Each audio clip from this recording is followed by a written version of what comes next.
Hello, everybody. Thank you for joining me. If you decide to join me, we're about 13 minutes out from when I'm going to start the movie. Just going to get a little early start on the evening. I've got my Romulan tumbler with some rum and coke. Not sponsored by any particular rum, therefore I'm not going to show the bottle. But got Star Trek 3, The Search for Spock lined up, and we will start that here in just about 12 minutes. And if you want to get the movie lined up, get your Blu-ray, get your DVD, get whatever you want ready, and we will be watching that. Got Giant Talking Riker behind me, like always. I do have a new piece. Let me see. Oop, my headphones are a little short. Let's see if I can pull this out. This was something I picked up. This is actually a pretty cool piece of art. The way it's done is that black paint was painted onto the back of the glass and then etched out, and that's aluminum foil that's like crinkled up underneath there. It's really cool. I don't know that this was done by anyone in particular.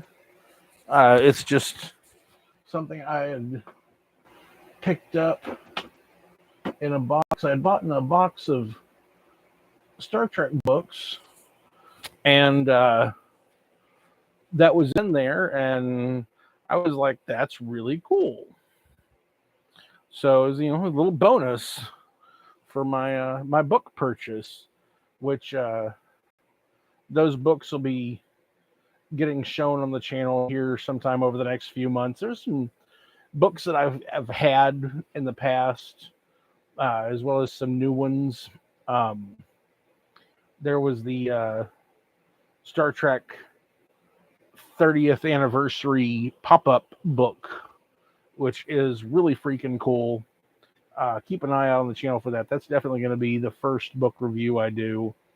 Because for one, it's like, 10 pages long. It's a pop-up book. They didn't do anything too complicated, but it's really freaking cool.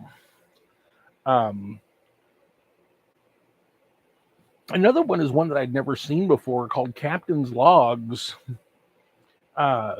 in which it just had like about a half page, maybe a little less, synopsis on every Star Trek episode and movie of the original series and the Next Generation, but it was written in 1993, right as Deep Space Nine was coming out, so it literally only has the description synopsis for the first episode of Deep Space Nine, Emissary.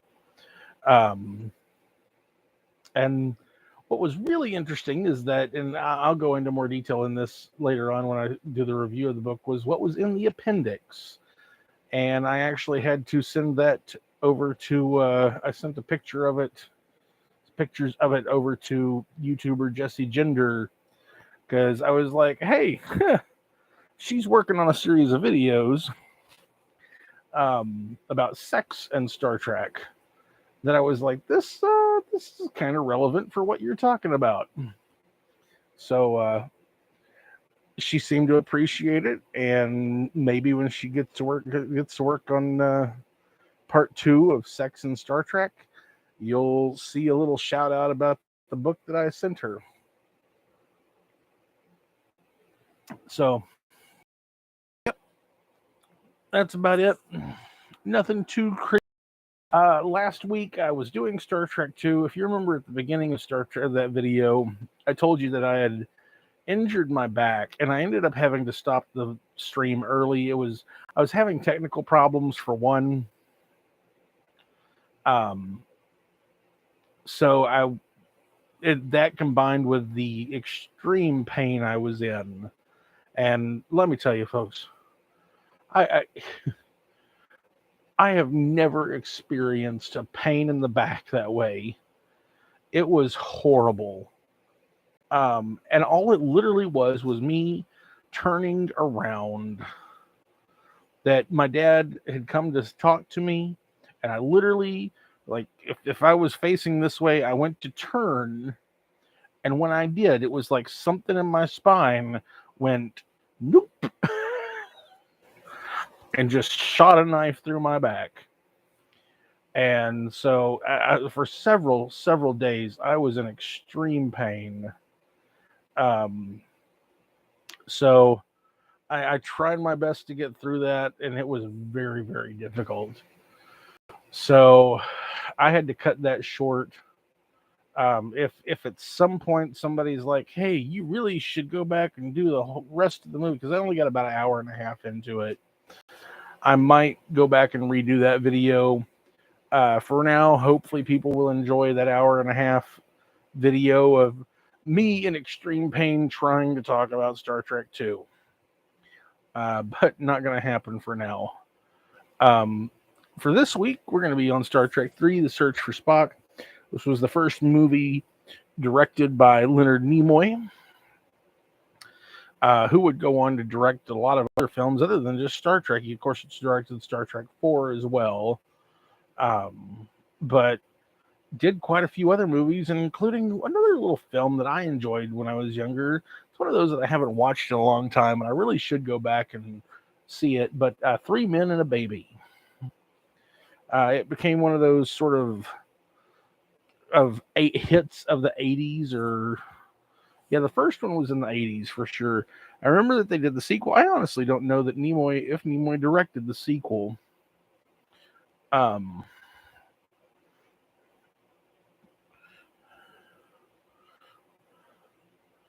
Yeah, the first movie was 1987.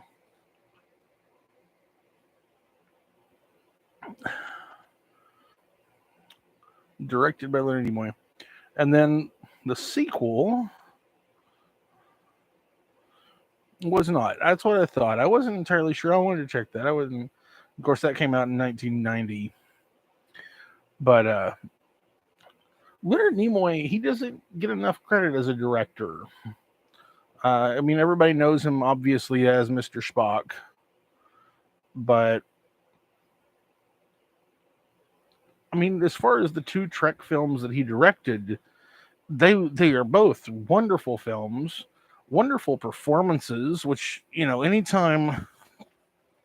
Sorry, trying to get comfortable.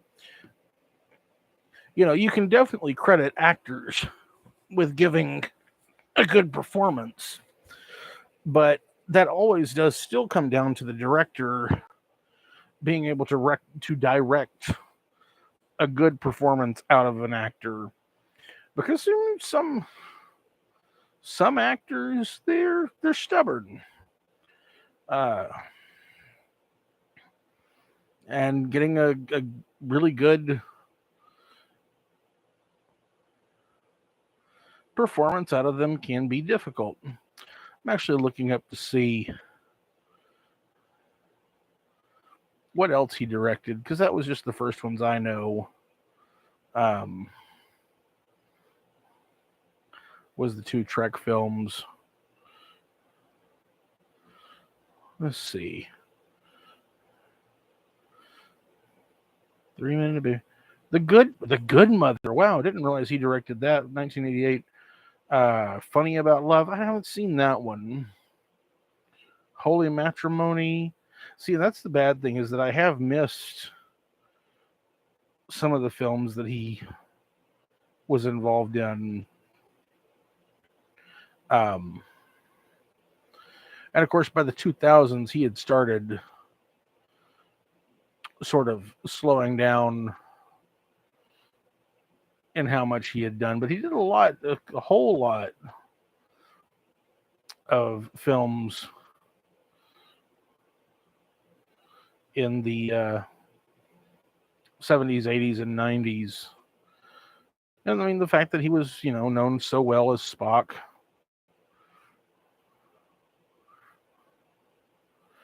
definitely helped.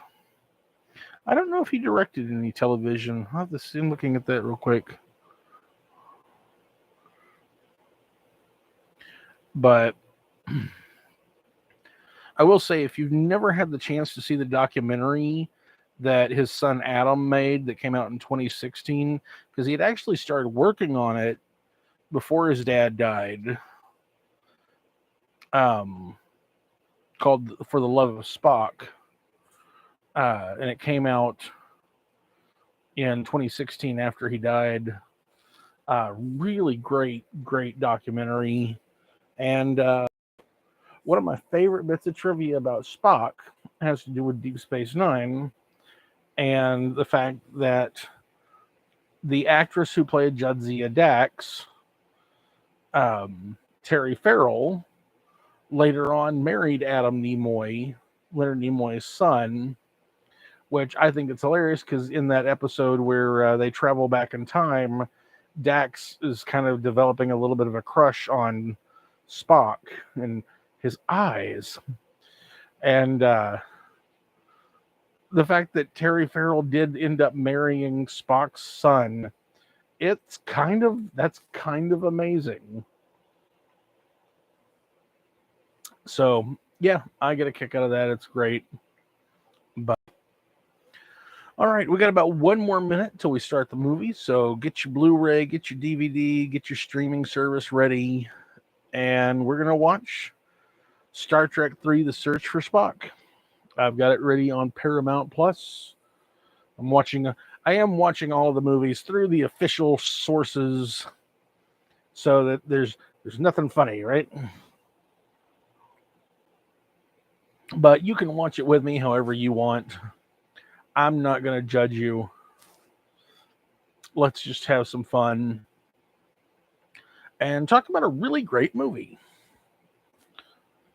So, just kind of wait until that clock ticks over to 11, and I'm going to start the movie. I say, just wasting time. I know this is probably one of the most boring parts of this, and a lot of people will skip through it. And here we go. Starting it up. Another awesome thing about this movie, as far as villains in Star Trek goes, the amazing Christopher Lloyd, who, before this, boy, that is loud. Let me drop that volume down just a hair. Oh yeah, the movie starting with the recap. That's a million freaking miles away of Star Trek II. Anyways, Christopher Lloyd, he was really only known for Taxi before this. You know, he'd been doing the TV show Taxi for several years. I think the show started in around 1980. And so this movie started in 1980. It was in 1984. So people were like, Christopher Lloyd playing the serious villainous character, despite the fact that on Taxi he was this sort of ditzy, dumb, aloof, yeah, man, everything's cool, what kind of guy on Taxi. And then the performance that he put through on this, I feel pretty confident in saying that Star Trek III probably helped his career an astonishing amount. I do love the fact, the choice that they did this sort of blue haze over the recap that slowly faded back into the proper color. I've always appreciated that. I don't know about the choice of having it that super far in the distance thing and it slowly gets closer. Odd choice, but it works. But yeah, we see the torpedo pod, which I've got my Spock torpedo pod being shot out and landing on the surface of the Genesis planet, which destroyed Khan at the very end of Star Trek II. We hear the recap of the Star Trek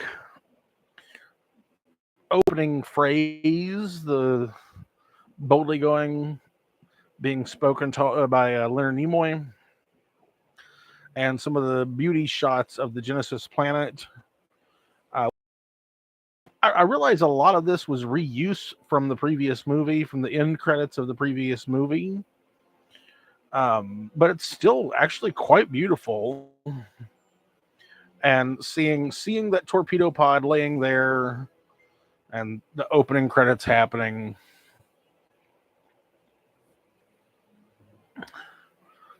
I mean, because honestly, a lot of these opening credit clips, it could have been a parking lot in Van Nuys, just get a shot of some palm trees and some fog machine. But still, it's really cool. It's very, very cinematic. Um, but that is one thing that cinematic is a bit different nowadays. We expect big, huge bang, boom. And back then, just some really nice shots. Mark Leonard recurring as Sarek for the first time. Let's see. This was 84. He had last played Sarek on the original series episode of Journey to Babel. So that means that was probably about 1967, I believe, when he did that. So, this was a good 15 years or so after he had done that, getting to come back. And of course, he had played the Klingon commander at the beginning of Star Trek The Motion Picture. But this was him finally getting to bring back that character, which was great. And the costumes, that is one thing. Sarek in the movies, because he shows up in Star Trek 3, Star Trek 4, and Star Trek 6. And the costumes that Sarek gets are amazing. Some beautiful, beautiful costumes. Written and produced by Harve Bennett, directed by Leonard Nimoy. Harve Bennett is one of the sort of underrated Star Trek writers. A lot of people don't talk about him too much, but he wrote this. He co-wrote Star Trek 4 and 5, and he's really. I mean, honestly, these are some great movies. Or no, he didn't co-wrote 5. He just produced 5. But that's the first time he ever got a cameo. Getting to see this opening shot of Kirk on the Admiral Kirk still. We're still Admiral on the Enterprise. We're seeing that the Enterprise is still damaged. It's one of the things that didn't happen too often in sequels, really. And it doesn't happen too often nowadays, with some exceptions with like the Marvel films, of having a movie that literally begins where the previous one ended, that, or even, the overlap of them. One of the things I actually just recently learned about this particular set was the work that was done in building the sets, and how they actually made sure that there was certain buttons that when you flipped that button or hit that button or whatever, that it actually made certain things happen. Certain lights would flash certain ways, things would happen on screen, that kind of thing.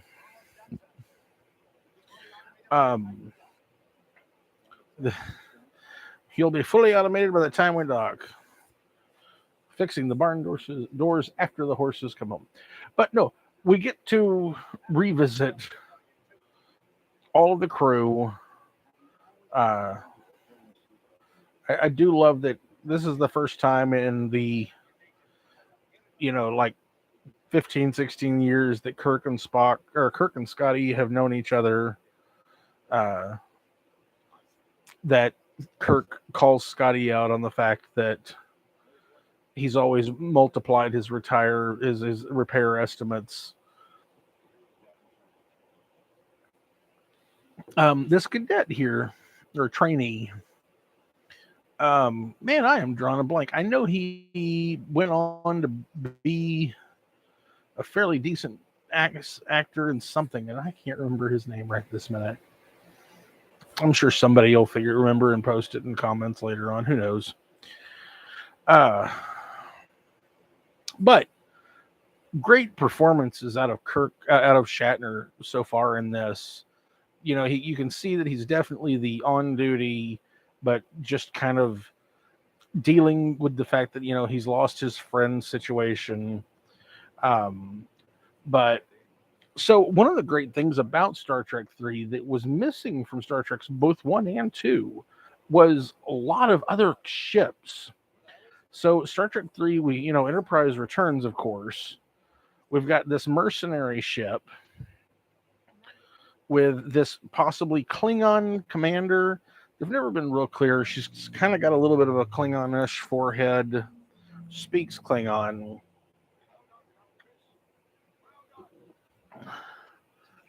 But the officers on board are definitely human. But awesome first shot of the bird of prey and the crew, which one of the great things is one of the actors who plays one of the crew members is John Laraquette, who of course would become very famous later on Night Court. That's actually him on the right there. He, as Cruise is looking at the reports of the Genesis device.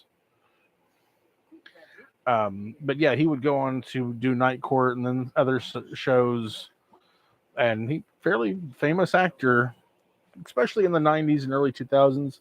Haven't really seen John Larroquette much anymore nowadays, but he's got a few more lines in the movie. It's kind of funny considering how well known he became later on to see him playing such a minor character to Christopher Lloyd's Krug. It's one of the things that's really hilarious is the discrepancy of what size is this bird of prey. Because, I mean, when we see it here, it looks massive. See, and again, this is another reason to think that woman is a Klingon, as that she talks about him being her love, but apparently she done fucked up and they've got to kill her. Which, again, great bit of action for, we're 10 minutes into the movie? Yeah, 10 and a half minutes into the movie. Oh, this horribly ugly dog. And he's like, feed him. It's like, what the hell do you feed that dog? Another dog? But, so, yeah, we've got the mercenary ship. We got the bird of prey. Now we've got this huge, gorgeous space station. Like, the space stations that we saw in the first couple of films were cool. But this one, I mean, it's massive. It's big enough for Enterprise to go into. This is what Star Trek is about right here. This massive space station. This is just cool. And of course, later on we see the Grissom. It's just, that's the thing. This movie actually, despite the fact that it had a smaller budget than a lot of the other films, this movie had a chance to really do some big stuff. Oh, and the Excelsior. Which, by the way, Picard Season 2, watched that last night, the first episode. The fact that they're bringing back the Excelsior and the Stargazer, that's awesome. As far as the namesakes. And I mean, honestly, I remember as a kid seeing this for the first time, and the Excelsior is a really pretty ship. Like, I mean, I love this Enterprise. Enterprise is beautiful, but man, you can't deny Excelsior is a sexy looking ship. Um, and I actually remember reading the novelization of Star Trek 3 and the whole thing. Oh, and here we've got the very of Janice Rand for some weird reason wearing command white. Last time we saw her, she was a technical officer, and she appears to be a full commander. It's like, wow, you really worked your way up through the ranks real fast, didn't you, Janice? Especially considering the next time we see her, she's back in Operations Gray and as a lieutenant commander. But I like this establishment that Spock's quarters are on deck 3, C deck, which, of course, is supposed to be the same deck that Kirk's quarters are on, is on the 3rd deck. And I do like the fact that the movie holds off on showing us Dr. McCoy for, I mean, we're getting close to what, 15 minutes? Yeah, it's the fact that the movie really held off on McCoy intentionally to help with the suspense of what's wrong with McCoy in the movie was actually a really good choice. We see the first time security officers with their security armor. I've always felt that was a touch overkill. Like the vest part is fine. The helmets seem like a bit much, but give or take, maybe that's what was needed. This is one of the first times that we do hear Leonard Nimoy in the movie. It's his voice being sort of dubbed in with DeForest Kelly's to sound the same. And yes, great moment. And man, DeForest Kelly, one of the most underrated actors of the 20th century. The man should have been in so many more movies. He should have been a much bigger person than actor than he was.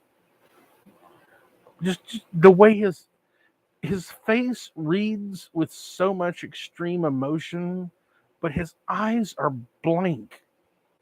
And that's amazing that he managed to pull off two really dichotomous pieces of emotion at the same time.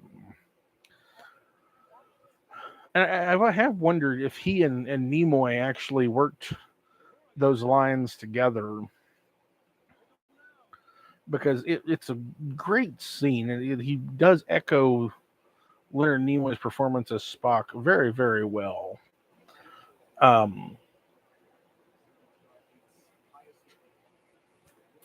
This Admiral character is one of the most confusing characters in this movie. Is that he seems to be outranking Kirk, but not. It's weird.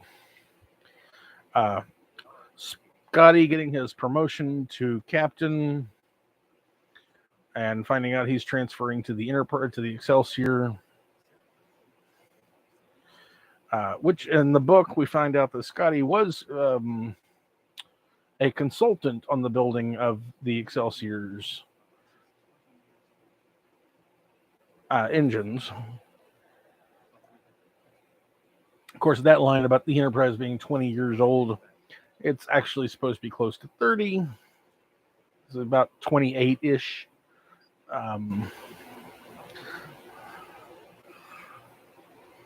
Do love all these extras and the fact that we've got some variety in the looks. Like some of them might be aliens, but might not, etc.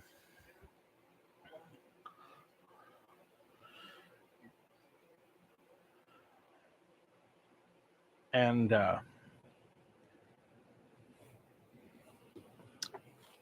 so, yeah, we finally get to see. This is something I mentioned in the previous video, that they re-recorded the scenes where Carol Marcus is talking about the Genesis device, to having Kirk talking about the Genesis device. Again, that's John Laraquette on the right in this scene, watching the recording about the Genesis device. This is entirely reused from the previous film, which that actually might be one of the big things of why the movie managed to get by on the budget that it did, is that they did reuse a whole lot from the previous movie, which this is an amazing CGI shot. This was, at the time, it was the very first CGI shot ever done in a movie. And it still holds up as a good CGI shot. So,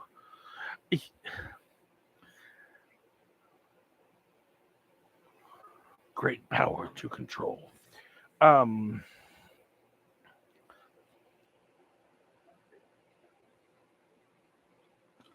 It's the fact that they do recognize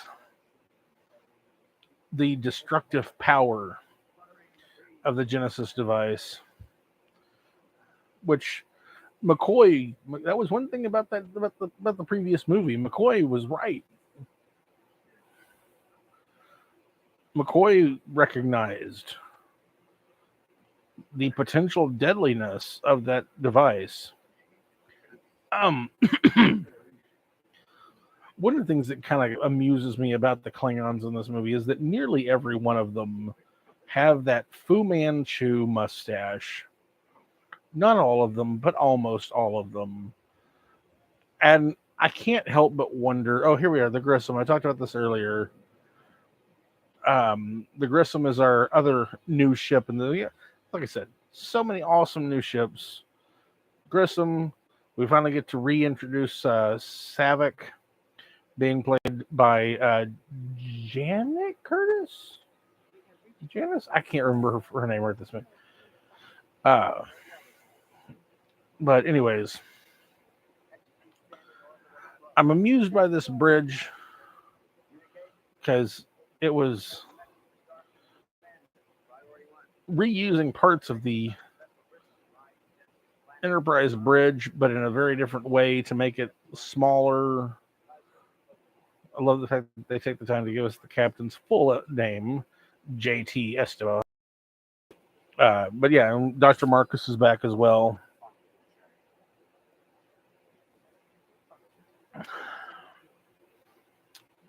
But yeah, and Saavik is the science officer here. Now, I've always been curious why they chose the idea that the planet was so out of whack in the way that it is. That would be how Spock gets regenerated by the device. And honestly, if you think about it too much, it doesn't make sense. It's the technobabble for this movie doesn't work more than about 60 seconds. Very confusing. You go, what? I don't understand why you said that.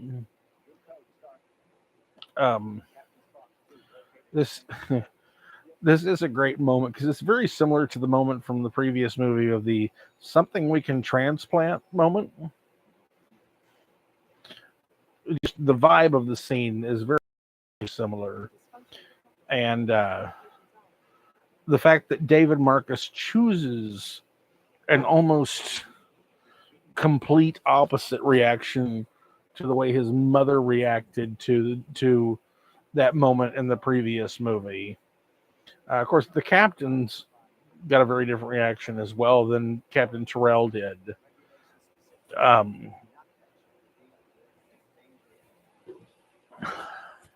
Now, of course, the worst thing about this particular set is those freaking pink chairs.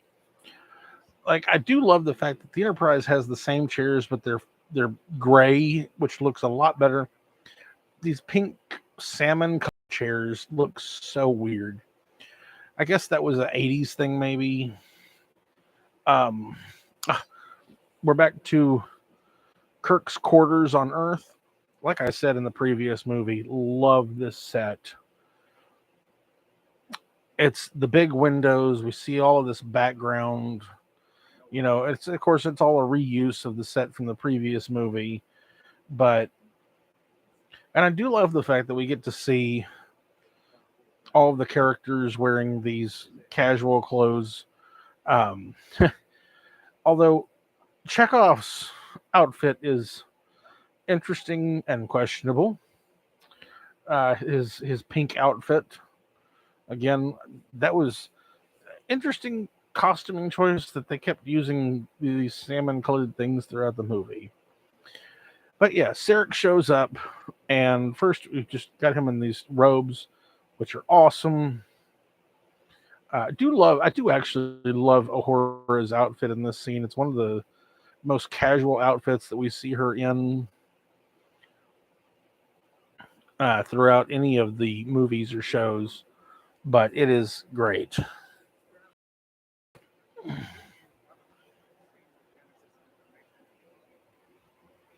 And then, of course, there's Kirk's tracksuit.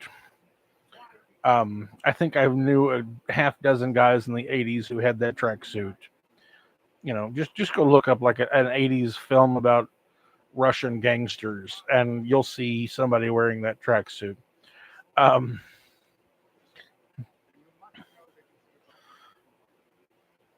yeah, again, Mark Leonard's performance, so good. I do appreciate the fact that there's definite emotion in Sarek's pleading with Kirk while still being restrained enough to be Vulcan.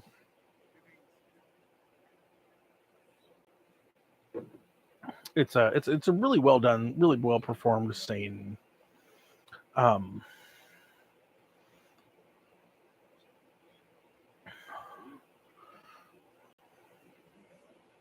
Just admiring the background of this set.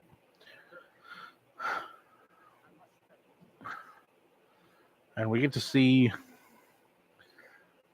a mind meld for Sarek. It's the first time we ever see him do one. Of course, we see him again do that again in The Next Generation some years later when he mind melds with Captain Picard to help him maintain control of his mind when he's losing his mind. So this is, again, a beautifully shot scene because Kirk is being very, very open, very submissive, allowing Sarek to do this. Again, recalling that final scene of the movie, you really can. Kirk Shatner does a very great job of showing the hurt. And that is, oh man, see that little movement of his eyebrow. It's just that's a pain signifier. And the moisture in his eye building up. I mean, they probably, sprayed water in his eye or whatever to make it look good, possibly. But it definitely plays out so well. But then, yes, the sadness of Sarek realizing that Kirk isn't carrying Spock's Katra.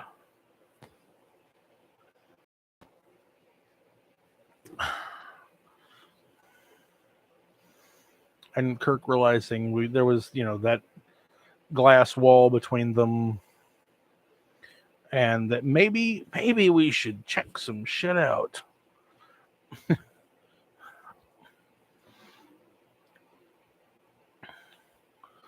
Slowly dawns on him. And again, the fireplace is beautiful. It's I realize it's the same fireplace set from the previous movie, but just the whole set design of Kirk's quarters. is just so beautiful. Like, I would love to have a living room that looks like this. Don't know about all the Navy ships, but now of course it's a definite cheat. It's supposed to be the security cameras from engineering from a week or so ago, but it's very much obviously the video footage of the scene. He's dead already. And then finally, the revelation of the moment that we saw at the end of the previous movie, where Spock transfers his Katra to Dr. McCoy in his final moments before he saves the Enterprise.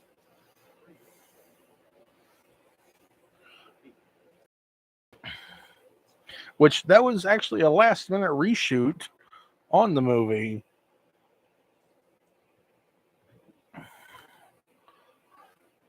They originally didn't have that scene, but after test audiences, they decided to go back and add that as a maybe moment. I will have to say, Kirk Shatner's wig in this scene is horrible. The light catches it all wrong. Like, I realize that the man does not want to reveal how bad his hair is, and had been for quite a long time at that point. But man, the lighting caught it in such some bad ways in that scene. And that's a little bit on the lighting director. They should have taken the time to get that right. Going back to my joke from earlier about parking lot and Van Nuys, obviously not. This is definitely some kind of jungly setting. I've never looked it up, but I would gather that it was probably a zoo in Los Angeles, and they just went and walked through their monkey exhibit or something.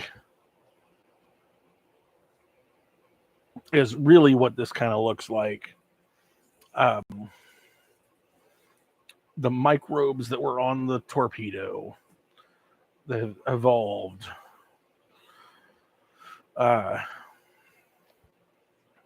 Again, costuming choices. We got Saavik. She's wearing the same away team jacket as from the previous movie.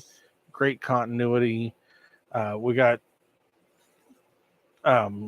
Marcus, Dr. David, wearing this leather jacket that's actually really pretty cool. I've always been a little curious about the choice to have Spock's robe laying there. I mean, I realize that, he probably was, but the biggest thing has to do with the torpedo being closed. If he was big enough to crawl out, but not take the clothing, why did he close it? It's, I don't know, odd choice.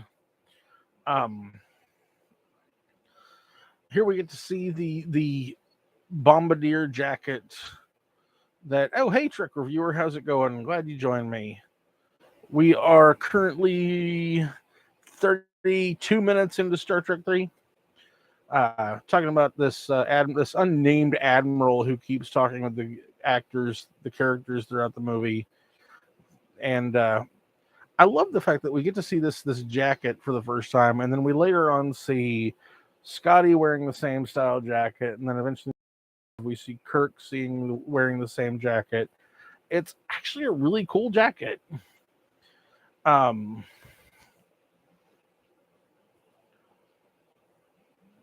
I do love this scene. There's a lot of really cool furniture in this, like, I don't know, cafe some kind of lounge that they're hanging out at. It's If you're one of the people who enjoys Star Trek furniture, this scene is loaded with Star Trek cool furniture. Which oh god, I've seen several pieces, and there's some cool stuff on there. But yeah, and of course Kirk wearing this red outfit that he's going to be stuck in for the next two movies. Nothing necessarily wrong with it. I'm not entirely sure that red was ever really William Shatner's color, but my God, did they commit to it? And in that same scene there, we got to see Chekhov with the bib, the weird bib that was for some reason on that outfit that disappears and reappears from time to time and never makes sense. We have that weird cut here where we're now in another restaurant, lounge, bar, whatever, where we have McCoy coming in to this bar, ordering a drink of Altair water. Always been curious if Altair water is supposed to be alcoholic or not. Love the lava lamps in the background. There was definitely an 80s touch to be like, yeah, in the future, lava lamps are going to be sitting everywhere. This alien is actually really freaking cool. Got big weird ears and all kinds of.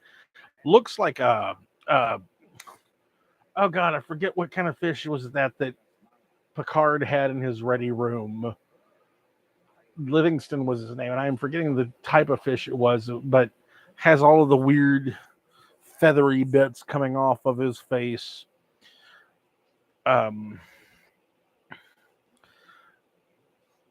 But yeah, love the makeup job on this because he's definitely alien and looks like just some kind of weird fishy dude with no teeth in the very front. That's an odd choice too. Mutara restricted. Sorry, occasionally I will quote along with the movie. But it's a fun movie. And there's some great lines in this movie.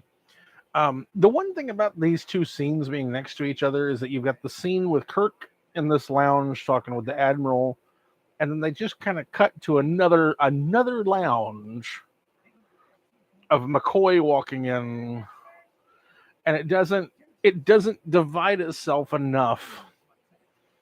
That's an editing / filming thing that they should have done some kind of establishing shot to be like, hey, we're in a different place. Like the lighting's a touch different, but it is definitely not different enough. And this is the one thing I will always appreciate casting different kinds of actors, but this actor looks a little too much like the actor who was playing the Admiral in the previous scene. Like, he's not got the gray in his temples and such, but he's another African-American actor with an almost identical mustache style, almost identical haircut style, wearing a slightly different uniform.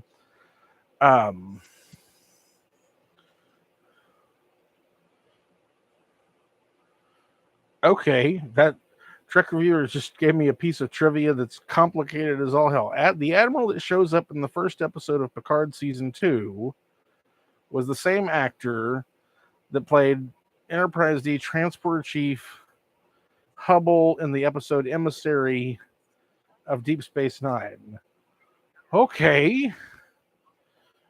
I did enjoy the season premiere of Picard, and I actually got to be a part of the group that saw the first two episodes last night, which was amazing. Definitely the first episode, amazing. Second, gonna blow your fucking mind. How many fingers am I holding up?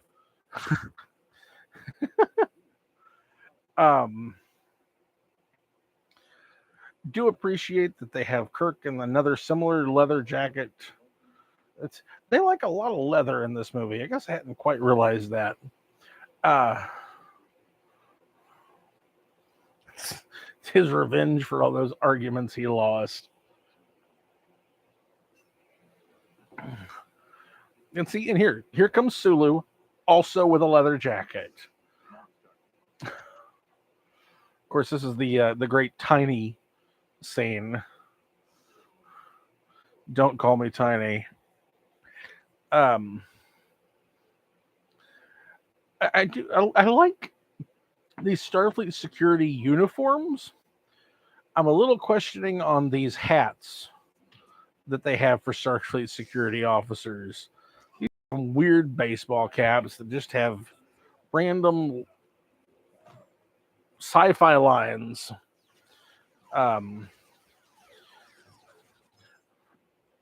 And don't call me Tiny. Sulu using his flashlight to blow up the console.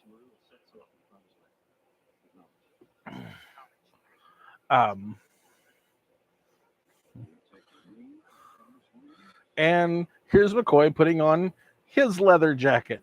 Man, I've watched this movie probably a couple of dozen times, and never. Yeah, here's Scotty wearing that same bomber jacket.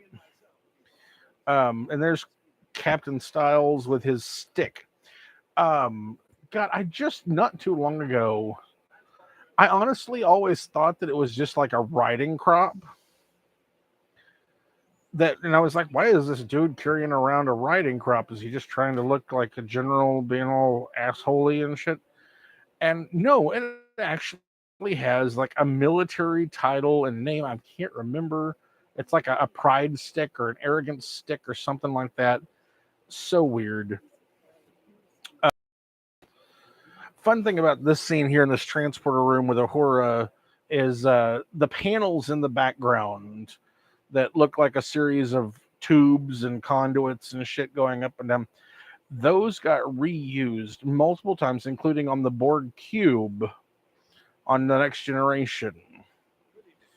They got used in like colonies on various Next Generation, Deep Space Nine, and Voyager episodes. It's damned irregular. And I do love Uhura's not in this movie much, but this scene is great because it's unfortunate. She's in this scene. She's wonderful. And then, here it is. We're 40 minutes into the movie, and she's gone for the rest of the movie until like the last 10 minutes or so when she gets to Vulcan to help everybody else. She's like, you're just going to get in the closet. Is that a euphemism? I think Uhura is the only one in this jacket.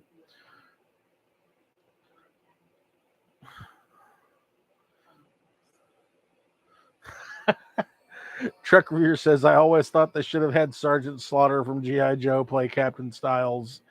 That almost would have worked. I mean, it's funny you bring up Sergeant Slaughter. I think I was like, I don't know, 6, 7 when I dressed up as Sergeant Slaughter for Halloween one year. God, there's that freaking bib on Chekhov's outfit again. I don't understand why it comes and goes the way it does. Anyways, but yeah, I did Sergeant Slaughter with the must. I had to. I think I used because keep in mind I was like 6 at the time. Used my mom's mascara to make the mustache for Sergeant Slaughter. I mean, I barely remember Sergeant Slaughter from back in the day. That would have been a weird. Oh, a swagger stick. Thank you. I was like, I knew it was called something weird. It's literally something I just learned a few months ago. And like I said, really thought it was a riding crop. And it actually wasn't until the first time I saw the HD version of this, which came out, I don't know, around 2004, I think, when I saw the HD version of Star Trek 3, because before that I'd only ever seen it on VHS, and I thought it was a writing crop, and then I get to actually see it in HD, and I'm like, wait, it looks it looks like a stick with like a little Type 1 phaser on the end of it, which I still wonder if that's what it's supposed to be. Like, what the hell is the purpose of this stick? It's just so bizarre. They do re-show that lounge that was in earlier in the movie when Rand has her brief cameo. I do like the fact that we do get to see Scotty at the navigation console. Have I ever seen anyone make a Lieutenant Yar dress uniform? I don't. I think I have. Maybe I haven't. I feel like I've seen one, but I can't guarantee that. Maybe. And no, one thing. So the scene on the Excelsior here, there's this woman playing the yeoman, and I feel like she's the same woman who was Kirk's yeoman earlier in the movie, but I don't know that for sure. I do appreciate that they attempted to do sort of a seatbelt thing on the Excelsior in this scene, but it doesn't work. Nowhere near as well as the way that in Star Trek Motion Picture we saw that the arms of the chair came over to make a sort of a seatbelt locking mechanism. It just, to me, doesn't really work as well the way that they do it on the Excelsior in this scene.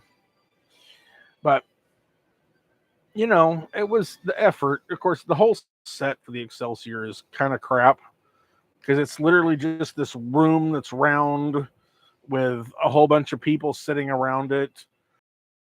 The two consoles for the helm and navigation are just straight up and down consoles. There's nothing sexy about them. It's a very, like, it's a Lego set is what it is.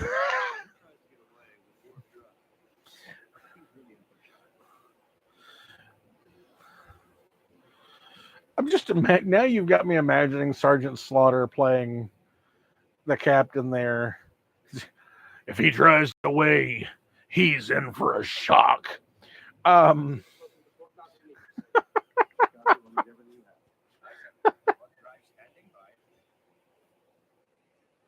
don't know. That's probably too over the top.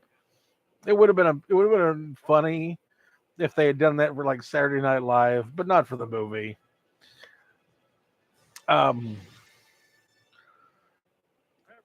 So yeah, here we see they lock their armrest around as some kind of seatbelt. And I do love the way that the voice wobbles. Wob wob wob. As the helms officers are like trying to figure out what's wrong. What is it? I can't remember what it says. He's like, "Oh, good morning, good morning, Captain." In 5, 4, 3, 2, 1. It's and the sound effect was not necessary there, but that is hilarious. Which again, that I'm going back. If it was Sergeant Slaughter, that would have, man. Especially with how serious this movie gets after this point. Because this joke here of Scotty removing the parts from the engine is really kind of the last humorous moment of this movie. The rest of the movie is a really dark, really serious movie. All right. So yeah, we're back to the Genesis planet, which again, that's one of the great things. This movie has multiple storylines, cutting back and forth between them, and we're back to the Genesis planet. David and Savick trying to find what they will eventually discover is young Spock. I believe they hired about 4 or 5 different actors to play the various ages of Spock in this movie, which couldn't have been easy for the casting department at all. But I mean, they never do too much of a close up, but they certainly did a fine job on finding. Which honestly, that shot right there, he looks so much like Atreyu from Never Ending Story for just a second.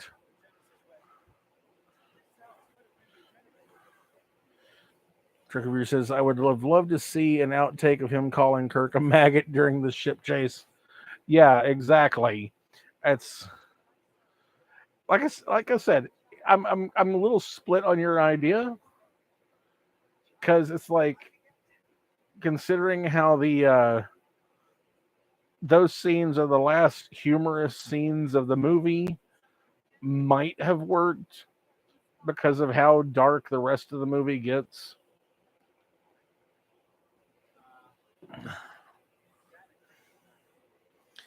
Um, this captain, I don't know, man. Like, I know why they set up this scene this way, so that the Grissom could be destroyed and make the stakes more heavy for the whole movie.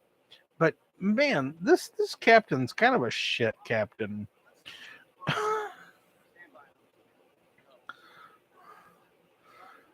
He's just like, I can't do anything without getting which, I mean, if you really think about it, the Grissom, it's this tiny little science vessel.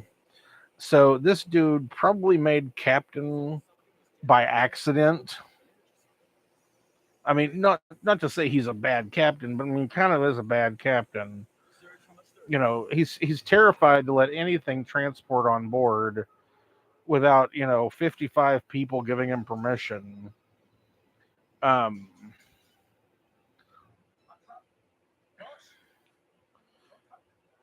Christopher Lloyd again, so amazing.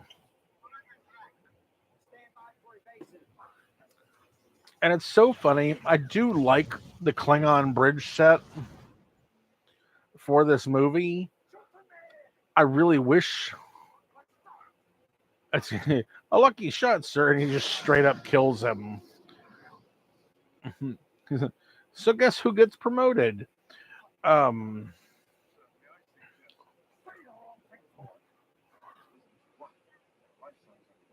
yeah, that I do appreciate that they use Klingon all the way up to this moment, and then they start speaking in English, which is actually kind of cool. But yeah, so the bridge set for the Klingon bird of prey, they never even try to explain why it changed so dramatically between Star Trek 3 and 4. I love both bridge designs, but it's just like, really no effort to explain it. Just Kirk was just like, I don't know about this whole thing of y'all sitting in a pit way down under my feet. Let's like raise the floor up a little bit. Oh, come on, Truckee viewer. Janeway wasn't that bad. Come on, Janeway made decisions. In fact, now the one thing that always irritated me about Janeway was Janeway. What is there is a line she says throughout the series so many times, and I'm drawing a blank on what it was, but it was basically, the you've pissed me off for the last time kind of thing. That was the thing. It's like, I love Jane. I really do love Janeway. But when Janeway got when Janeway's final straw happened, she always overreacted. And that was the thing that always got me about her. Was she was always good. She was always great until whichever villain of the week it was found her last straw. So yeah, and see, and here we find out David Marcus's changing the way that the Genesis device worked, and the fact that he sort of cheated, and a lot like his dad. And see this shot right here, where the Klingons walk up to the torpedo and see the little worms, the big worms, actually, at this point.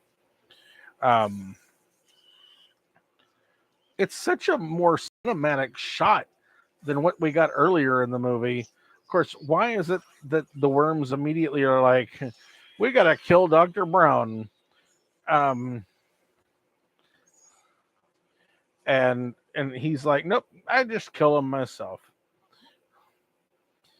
Do love the fact this is the first time that we get to see the Klingon robe, which is pretty cool. Cruz is wearing the Klingon robe.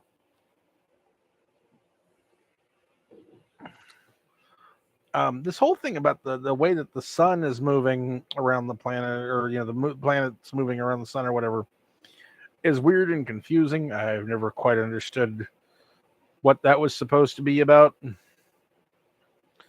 I mean, I know it has to do with the planet's unstable, but that shouldn't really affect the way that the sun moves through the sky.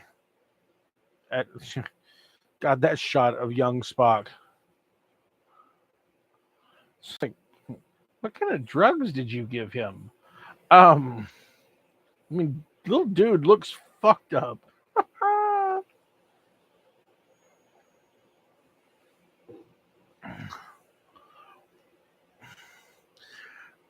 And here we see the cliff set that will become important later on. Well, Trek Reviewer, the unfortunate thing with Chekhov, like, honestly, like, the first 5 seasons, they were doing really good with Chekhov and the development of his character and everything. And then, like, somewhere around the halfway point of the 5th season, it felt like the writers just didn't know what to do with Chakotay anymore.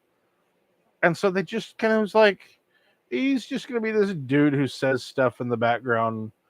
And then we're going to get to the second to the last episode and be like, and now he's in love with Seven. And it was so bizarre and unfortunate because, I mean, seriously, really, really rewatch the first several seasons. I mean, even in some of the crappier episodes of season 1, Chekhov is really not Chekhov. Chakotay is really interesting.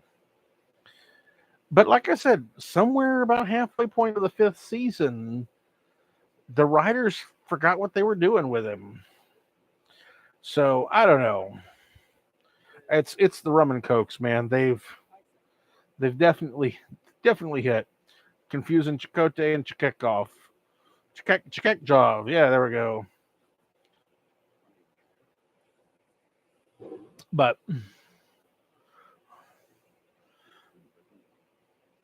so let's see. Do appreciate, and see, again, Chekhov in the movie. Chekhov's bib is gone. I want to track down the costume designer for this movie and just be like, what the hell was up with Chekhov's bib in this movie? Why is it sometimes he had this weird white bib around? Was that makeup accidentally screwing up and they left? Because if you ever seen like behind the scenes shots of the actors when they're getting makeup put on, they put this white bib thing around them so that makeup doesn't fall onto the costume. And honestly, that's kind of what that white thing around Chekhov's neck frequently looks like throughout the movie. And I'm like, is there scenes where they just forgot to take off the makeup bib? What is that? I've never gotten a good enough explanation. So, anyways, I think we're on Spock number 3 for the movie, where he's supposed to be a young teenager, about 14, 15, maybe 16, experiencing Ponfar for the first time. And then there's the deleted scene of Spock and Savick getting it on. You know, very, you gotta love the seductiveness of the rubbing of the hands. So hot, so sexy. Now let's rub those ears together and see what sparks. You know, I just realized I think every time I go to take a drink, I say right before I do that. I don't intend that. Weird trait I've developed, I guess, as part of trying to fill in the talking aspect of these videos. So, anyways, Robin Curtis actually is a wonderful fill-in for Savick in this movie. It's a little unfortunate that Kirstie Alley couldn't come back, but I think that Curtis does a great job in general. The music is fantastic. I can't help but every time I see him on screen, I'm like, it's John Laraquette. John Laraquette as a Klingon.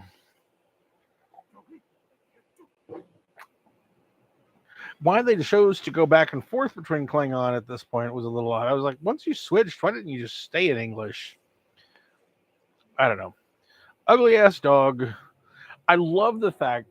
So, you know, since I do talk a lot about toys, I don't have any of the Star Trek 3 toys.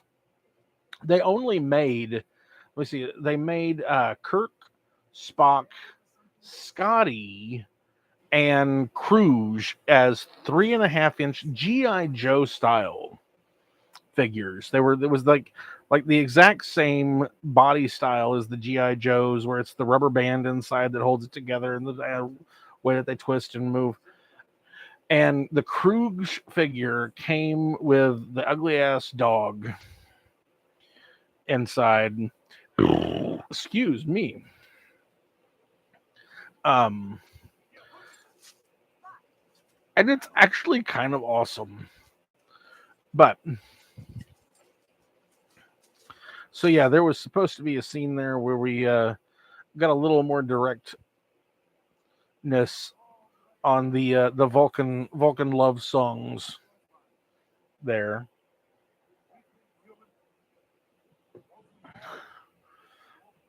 And like I said, I've heard from some people how surprised they were by this performance of the guy from Taxi. Like, they knew of Christopher Lloyd as this comedy, goofy actor, and then he does this super villainous alien dude in this movie. And it's great. And honestly, in a way, these performances in this movie actually really do help establish a lot of how the Klingons act in throughout the next generation moving forward. Because honestly, the Klingons of the original series are nowhere near the same as what we see in the next generation. And the little hair bit we get in the motion picture doesn't give us anything. But this movie is what really establishes the tone and the performance of Klingons moving forward. And a lot of that comes down on Christopher Lloyd and the couple of other main Klingon actors. And people don't realize that. I feel like calling out every time that we see Chekhov with or without the bib now. Do love that Sulu's got this nice blue shirt. That's a really good look for George K. Um, I've always been curious how much a Kelicam is compared to like a kilometer. Is it the same?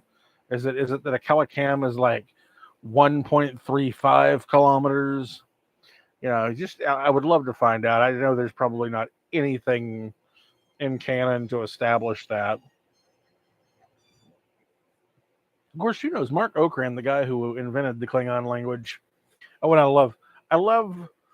This is the like one and only time that they act like, oh, we can sort of see the distortion of the Klingon cloaking device on screen. Of course, one thing I actually should say that's interesting in the book of this movie, there was supposed to be a scene earlier on where we find out that Cruz actually stole this, which was a Romulan bird of prey from the Romulans, which is why the bridge design is the way that it is that he stole it from the Romulans, and that this was a Romulan bird of prey. Which, of course, by the time we get to the next generation, we see the Klingons using. Well, I mean, it's Star Trek 5 and 6. We see these particular designs all over the place as well.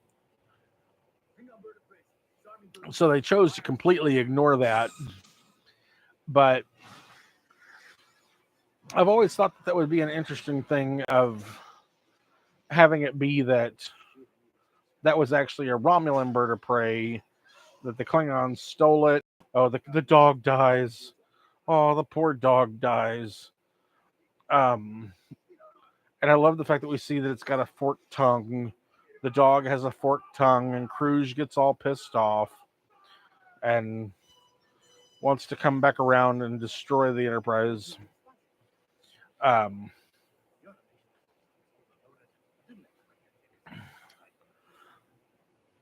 This is actually for a slower battle scene. It's actually pretty good. I mean, because neither of these ships is especially the Enterprise, which is supposed to have hundreds of people on board, were operating it, and it's 5 people, yeah, operating this Enterprise, which, and I love the smoke. The smoke effect here is what really makes this scene work. You get this great lighting, the smoke, and the fact that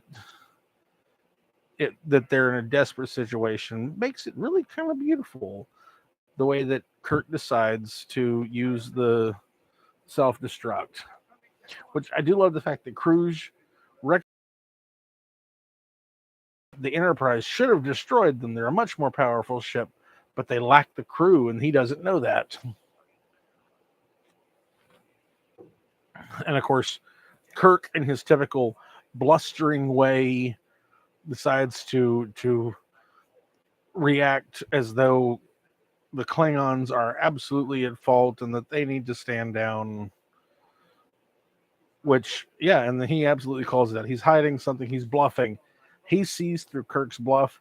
It's probably, I mean, that's another thing that's impressive about Cruz, is that he's one of the first villains of any villain that Kirk goes up against that actually does recognize Kirk's bluff. Like not even Khan recognized Kirk's bluffs. I mean, really, you think about the previous movie, Khan absolutely fell for Kirk's bluff. And that's the reason that Khan was able to get Khan's shields down and, hit the ship real hard and fast. Whereas Cruz went, something not right here. And he calls him out on it. And, of course, it results in what's about to happen on screen with the victims on the planet. which I believe we are now on actor number 4 for Spock. Let's see. Truck Reviewer says the other custom figure I have not seen anywhere is Lieutenant Commander McDougal from Naked Now at Argyle's, Assistant Chief Engineer Lieutenant Singh from Lonely Among Us, or Sonia Gomez from Q-Who. I have seen a Lieutenant Singh. Don't remember who I saw do that, but I did see one of those a while back, and I actually have plans on doing him myself. And Sonia Gomez is one that I definitely, especially after her appearance in Lower Decks, I'm like, nope, I have to make a Lieutenant Gomez, and eventually make a Captain Gomez counterpart figure. Honestly, probably not going to be too difficult. Use a Tasha Yar body and a Troy head that you just kind of modify the paint job on. Oh, I love this. So this is our first shot of the Doc Tog, which of course becomes an infamous knife throughout Star Trek history. And the fact that here in a moment he's going to press the little bit, which of course, this is the one thing about the knife that's hilarious is the placement of the button where we know it is on the knife, and the fact that the guy is holding it upside down. So it would mean he would be having the button in a weird way to get the little click, the bits to pop out. But of course, I do appreciate that David's murder was really kind of quick for the on-screen moment, and Kirk's reaction here is priceless. Because we had just seen him reacting to Spock's death, which in if you really think about it, Spock died literally a week ago. A week or two ago, as far as these movies, and this thing of how he goes to try and sit in the chair and completely misses it.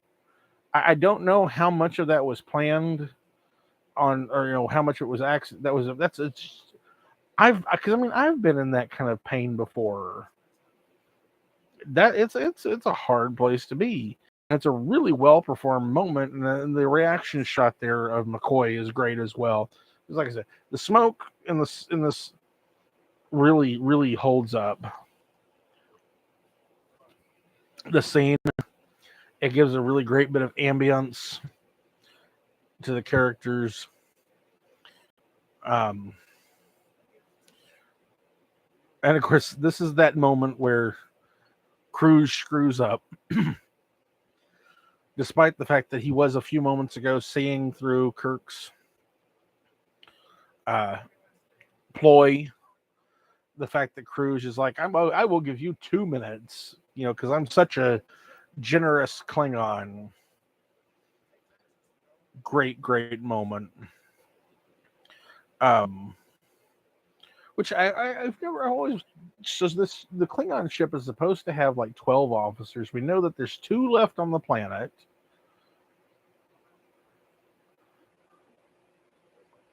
And we know that John Laraquette's Klingon officer is the only one left at the movie, and then the end of the movie. So him and Cruz are who's supposed to be. So that means that Cruz expected 8 officers to be able to take over a Constitution class ship that's supposed to have a complement of 450 officers with 8 people. That's funny.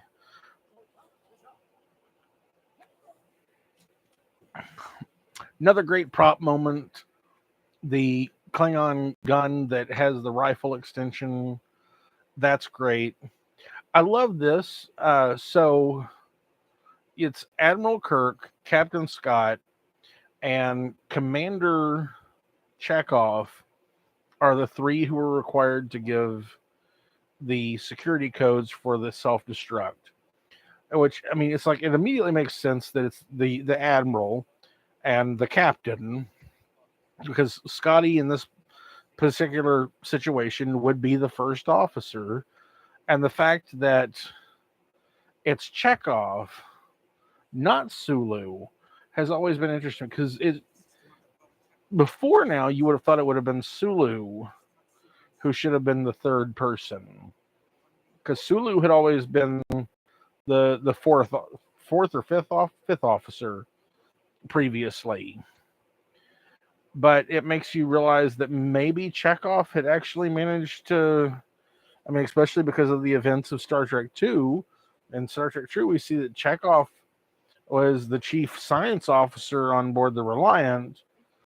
Maybe that means that Chekhov actually got a little bit of a rank bump.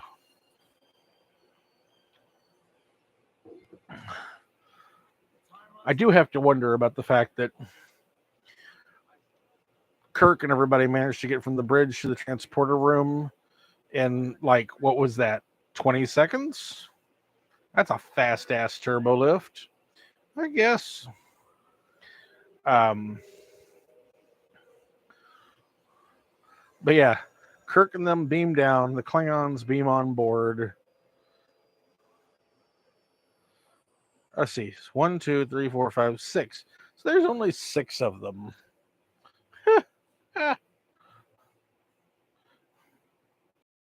They think they're supposed to, they're thinking there's supposed to be like 400, 450, 500 people on board this ship.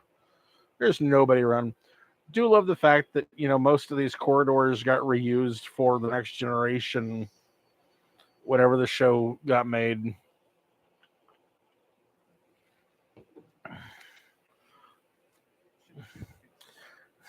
The ship appears to be deserted. And Cruz is just like, I don't understand. It completely messes out. And eventually figures out. Which, if there was a scene where they were going to switch back to Klingon, that's the scene where it should have been. And then had him screaming.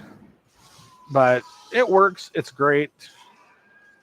We see some Klingons get thrown around. And the Enterprise blows up. The saucer section cracks to pieces. I did see that there's a fan film being worked on that's supposed to be about the recovery effort of the Enterprise. Not too sure about that. It's interesting. But we'll see how that gonna goes. And here's everyone and their leather jackets. Literally everyone has a leather jacket. Even Kirk. Kirk is holding his leather jacket. He is gonna put it on in a minute. Yeah, I was talking earlier about the fact that in the book that there was the thing about how Sulu was supposed to be that after the events of Wrath of Khan, he was supposed to be going into command training so that he could become captain of the Excelsior. Yeah, that was, I think, yeah, that was from Star Trek 3, the book for Star Trek 3. Ages and ages and ages ago. I did really enjoy most of those books. I don't remember. I think it was J.M. Dillard who might have actually written the book for that. Been too long. I can't remember offhand. But several of those books were quite good. The aging thing here has always been a little odd to me. I'm not entirely certain what they were attempting to accomplish. Because it looks like for a minute Spock gets younger. I don't know. It was a little confusing.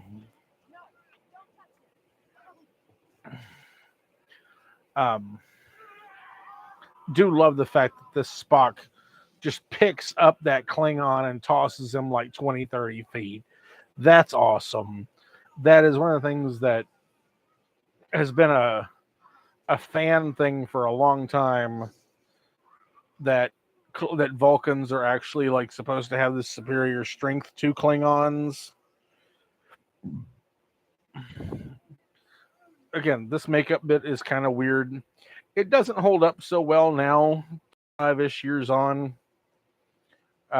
Getting close to 30 years, because so it'd be 28 years on. The makeup effect there doesn't really hold up too well. I mean, it definitely conveys the story, but man, is it odd. I do appreciate that they have Kirk going over, checking on David. Of course, one of the things, and taking off his leather jacket. And I am going to comment on these leather jackets because I have never realized how leather heavy this movie is until this watch through. I apparently needed some rum to make me realize how leather heavy this movie is.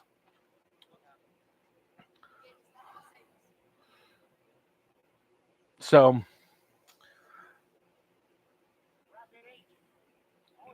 the fact that McCoy was apparently carrying medical instruments in his leather jacket.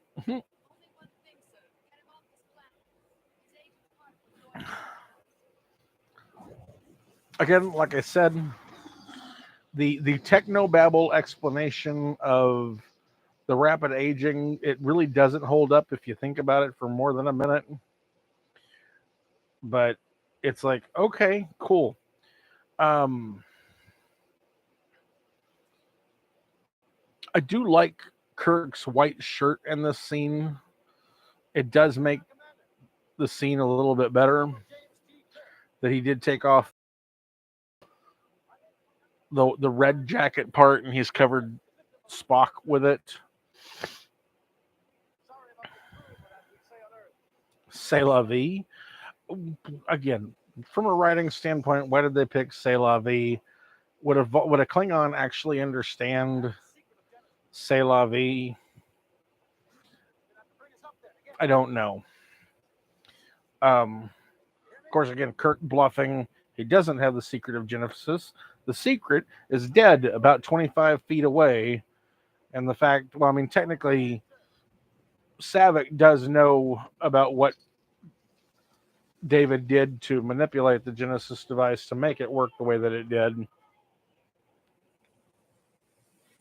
But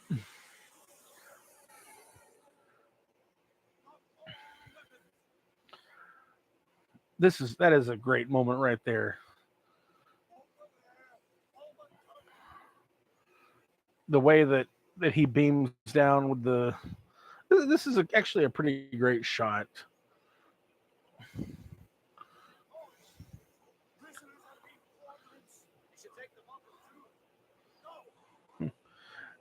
Because you request it. Yeah. Because you wish it. But yeah, here we actually finally get John Laraquette's Klingon character's name is Maltz. You know, which is a drink that I enjoy when I go to the Dairy Queen.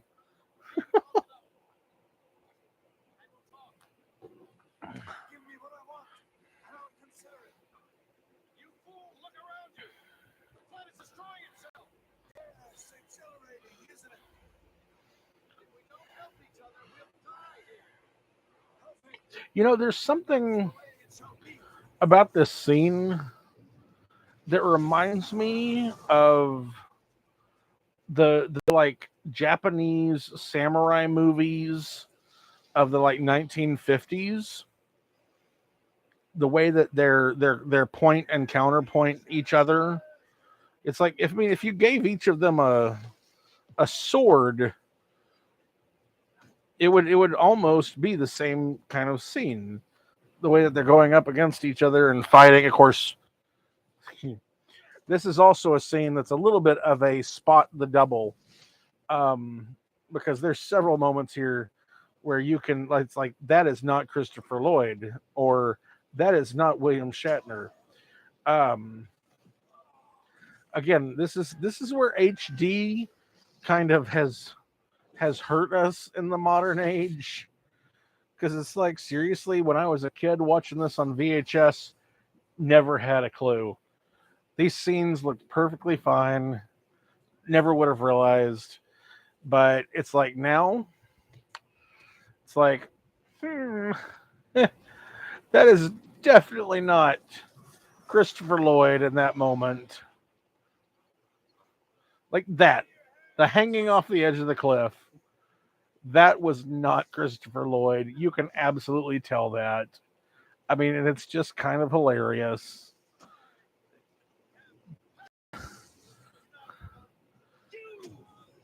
Because you can't, of course, where did this canyon of lava come from? That's a little bizarre. Uh, but of course, I do appreciate the fact that apparently Kirk learned enough Klingon to know beam me up malts or whatever it is. So that here in a minute, when he goes and picks up the Klingon communicator, he gets to get beamed up. Of course, poor Maltz is up on the ship, not realizing that he is the lone survivor of this incident. Which then that always is another thing. It's like, this dude is the lone Klingon survivor of this incident. Then they take him to Vulcan, and what happens to the dude? Do they just like drop him off, on Kronos on the way or something? It's a little odd. It's like, what happened to him? Maltz. Choo. Apparently that's Maltz. Beam me up. Closest we ever got to a beam me up Scotty out of Kirk. And I bet stunt department loved that scene.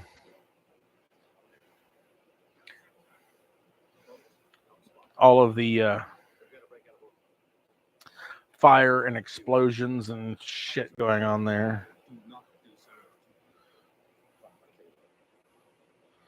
Oh, the novel for Star Trek 3 was written by Vonda McIntyre. Okay. It's been, I mean, honestly, the last time I read the novel, I was probably like 16, which was, 20 years ago.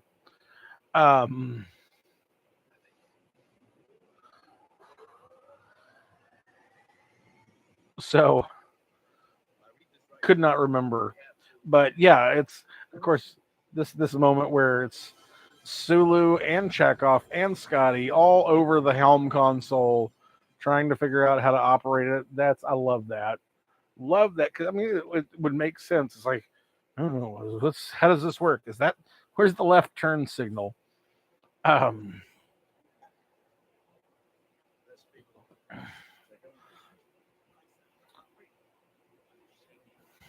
I lied. Do love that moment. The Klingon is like, you said you would kill me. I lied. That is such a Kirk thing. But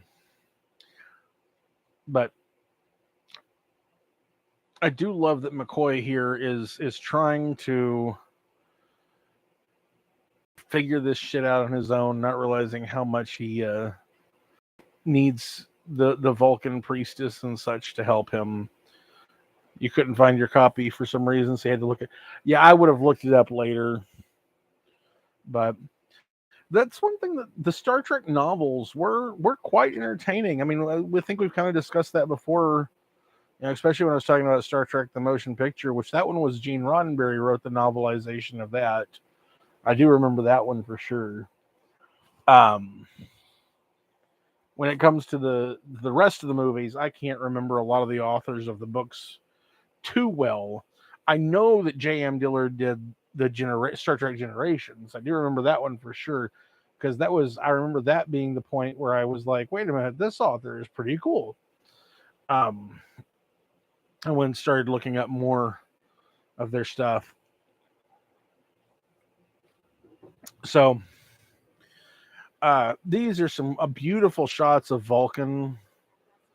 That's one thing that I kind of, it's one of the things that's missing from Discovery is getting the really beautiful establishing shots of planets. Because, like, Next Generation, Deep Space Nine, Voyager, and Enterprise, they all took longer to get really good establishing shots of the exteriors of planets that, looking back, I really appreciate that. I feel like it's kind of missing from a lot of the modern Trek. Like, don't get me wrong, I love Picard, and my God, the new season is fucking amazing. Not going to even short that shit. But we need more beauty shots. You say you got all the movie novelizations up to Nemesis. I actually got to tell you, I never read the novelization of Nemesis. I don't even know who wrote that one. Because interesting enough, I actually read. I managed, because keep in mind that was early days of the internet, early 2000s. I had managed to get a hold of the first draft of the script and spoiled myself before the movie came out. Of course, there were several changes, but we're going to have to wait a few weeks before we get to Nemesis to have that conversation. Do love this scene because there's a whole shit ton of stuff hearkening back to the Vulcan temple that we saw in both the one from Star Trek the Motion Picture, and even more so the Vulcan temple from I said it earlier, from original series. It was where Spock gets horny, amok time. Sorry, having a moment. Because we see the gong. It's that same hexagonal gong from the series. We see similar sort of rock pylons in the background. The V-shaped sort of crowns. I don't know what you'd call that. That the priestess and priest are wearing. There's some great bits here. And of course, again, like I said way earlier, the costumes, fucking gorgeous. I would if somebody paid to have that costume of Sarek's made in my size, I would wear that all the time. Oh, J.M. Dillard did the novelization of Nemesis as well. That's cool.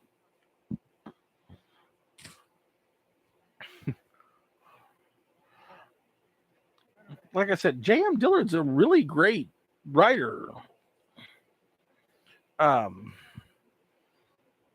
If you ever get the chance, look up more of the books. She's mostly done novelizations of like movies and episodes, but she's done a few others that are really good.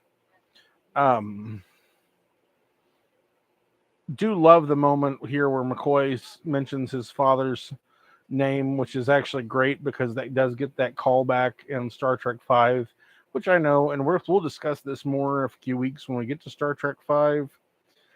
That a lot of people hate on 5. Star Trek V, not the strongest movie, but I mean, there's some great scenes. Like I said, we'll discuss that when we get there. But especially the scenes with McCoy and the thing about his dad, it's just going to say that's some heavy but awesome stuff. But this temple, beautiful design. Of course, I didn't even notice. Saavik has picked up a leather jacket. Jesus Christ. Everybody's wearing leather jackets.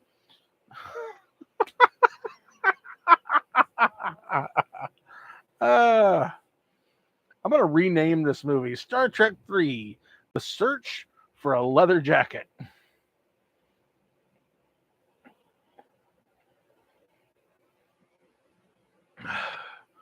Don't know why. Been watching this, like I said, I've probably seen this movie 30 some odd times in my life.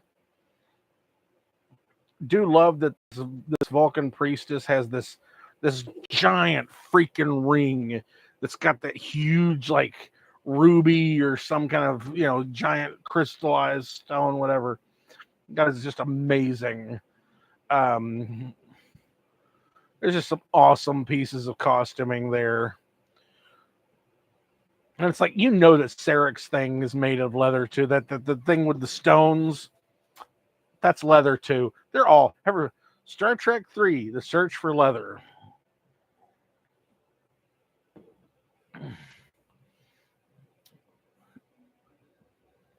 Oh, I will. Yeah, like I said, a couple of more weeks, we're gonna get to Star Trek 5.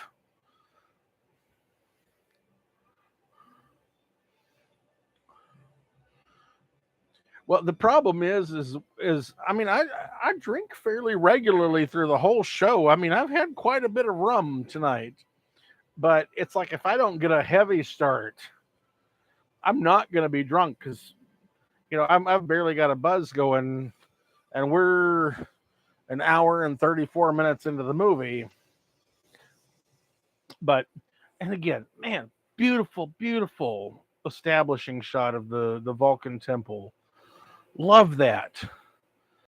That's just, to me, that is something that is actually missing from modern Trek.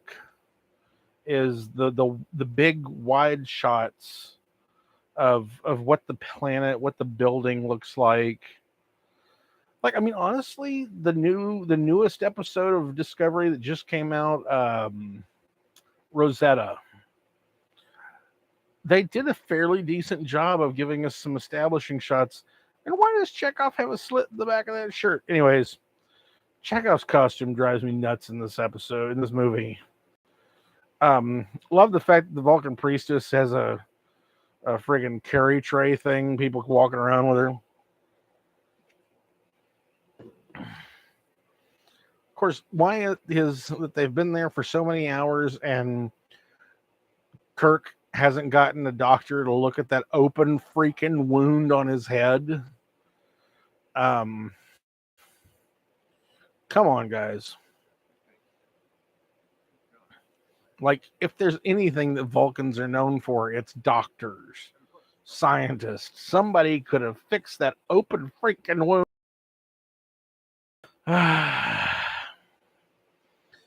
So, anyways, yeah, sorry, I was about to be like, no, Sarek's thing, there's definitely leather underneath that. The vest part, there's definitely leather. And then Spock comes down the stairs and he's wearing a freaking bathrobe. Spock's the only one who doesn't wear leather in this movie. He just has to wear a bathrobe. It looks like a really comfy bathrobe, to be completely honest. I'd totally love a bathrobe that looks like that. It's, overly designed, got some cool shoulders going on. Got to have the hoodie, of course. Bathrobe without the hoodie, got to have a bathrobe with a hoodie.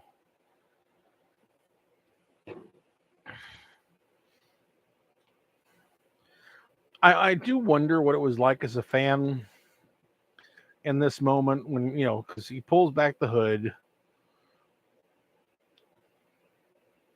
He gives this look of recognition to the woman that he fucked a few hours ago. Gives a look of recognition to Scotty for some weird reason. He's working his way down the line, and it's getting weird and awkward. And Sulu's just like, yeah, we fucked that time. You remember. And he finally gets to Kirk and gives us some explanation of the way he's looking at him. I remember the VHS tape I had of Star Trek 3. Had Star Trek 2, 3, and 4 on it, and still had room for half of the last episode of Alf and a part of the episode of Hogan Family. Yeah, Well, no, see, one of the cool things I actually remember. I believe it was. I think it was 1990, which would have been when I was 8. He was 9. Giving away my age. Is when the box set of the first 5 movies came out on VHS. And I got that for Christmas. And I literally, like, I would watch Star Trek 1, then 2, then 3, then 4, then 5, and then start over. And I wore the fuck out of those VHSs. And I love that. I wish I could I know I have those VHSs somewhere in my parents' house, in their storage, in their old storage. But I am sure they are worn the hell out. And Alf is one of the. I just recently got to talking to somebody about Alf. Funny enough, and the way that. Do you remember how like Alf ended, and then like 6 years later they did like a made-for-TV movie of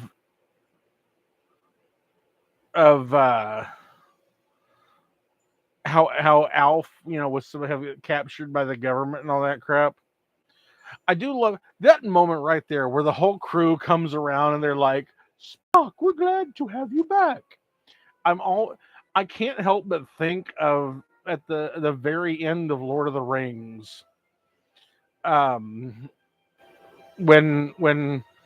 the whole fellowship comes into the room where Frodo's at, and they're like, "We're so happy to see you." It's just I always get that same vibe off of that, and it's so funny to me.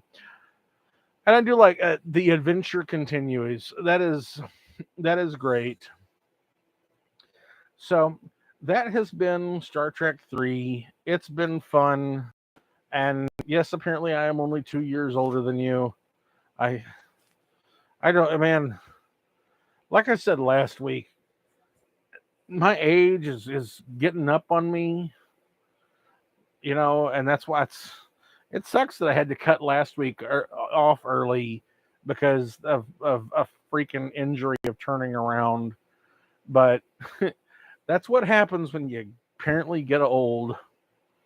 But it's been fun, and I will see you next week.